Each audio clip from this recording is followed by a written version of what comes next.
If you had been at Gate D12 at Atlanta Airport that morning, you would have thought you were just waiting for another delayed flight like everyone else. But no one could have known that a silent boy and a quiet dog would make the entire airport hold its breath. There were no loud engines, no miracles falling from the sky, just a moment when unconditional love softened even the hardest of hearts. That morning, the airport carried a strange kind of stillness. The distant PA announcements echoed. Delayed flights, gate changes. The familiar sounds filled the air. Rolling suitcase wheels, hurried footsteps, soft chatter mixed with the drip of coffee at a nearby stand.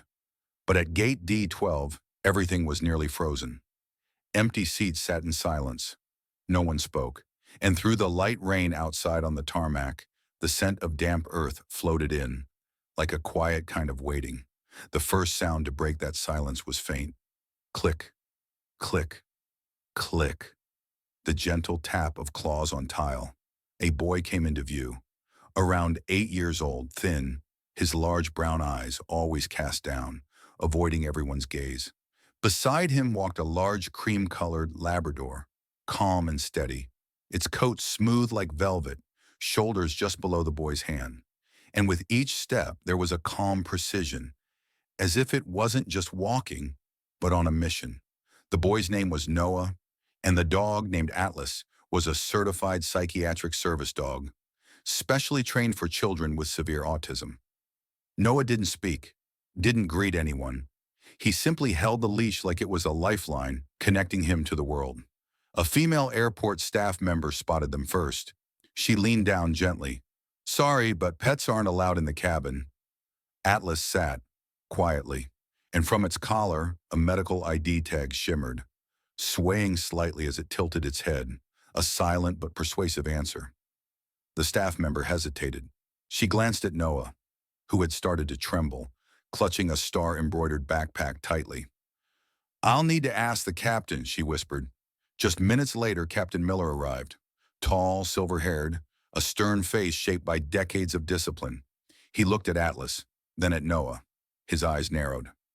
"Number dogs aren't allowed in the cabin unless there's official certification." Noah's mother stepped forward. Her voice was calm, but there was pleading in her eyes.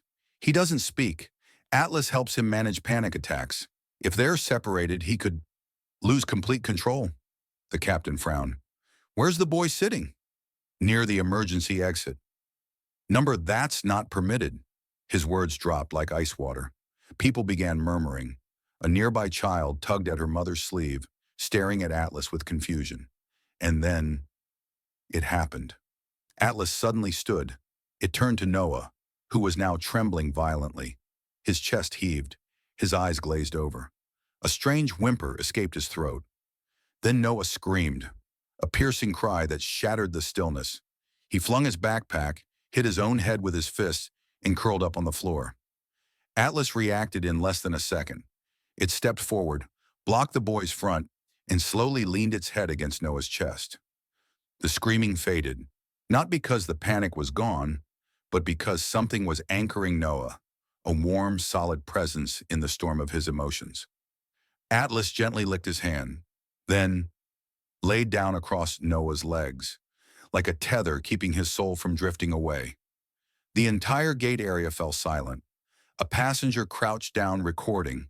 Another called for medical help, but no one approached.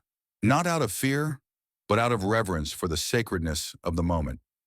Noah's mother cried, not out of fear, but because in Atlas's eyes she saw unconditional love, the presence of an angel without wings. Captain Miller stood frozen. He looked at the dog, then at the boy, now slowly breathing again. No one said another word. Then he gave a small nod. "The dog stays. Seat him next to the boy. He's an honorary passenger." There was no applause, only changed eyes. A grumpy businessman quietly placed a hand over his chest. An elderly woman near the aisle touched her cross. On the plane, Noah sat by the window, Atlas beside him, resting his head gently on the boy's lap. A feather-light shield nothing could break through. Throughout the flight, every time Noah's breath quickened, Atlas licked his hand. A reminder, you are not alone. When the plane landed, the cabin remained hushed. Noah looked at Atlas, whispered something, and for the first time, he smiled, softly. But it was real. In the golden light outside the plane, as they disembarked, Atlas slowed down. Let Noah go ahead. The boy turned back, placed a hand on Atlas's head, and said clear as day, "Thank you." Behind them, Captain Miller watched silently, then walked over, bent down, scratched Atlas gently behind the ears. "You're a good teammate," he said. Atlas wagged his tail.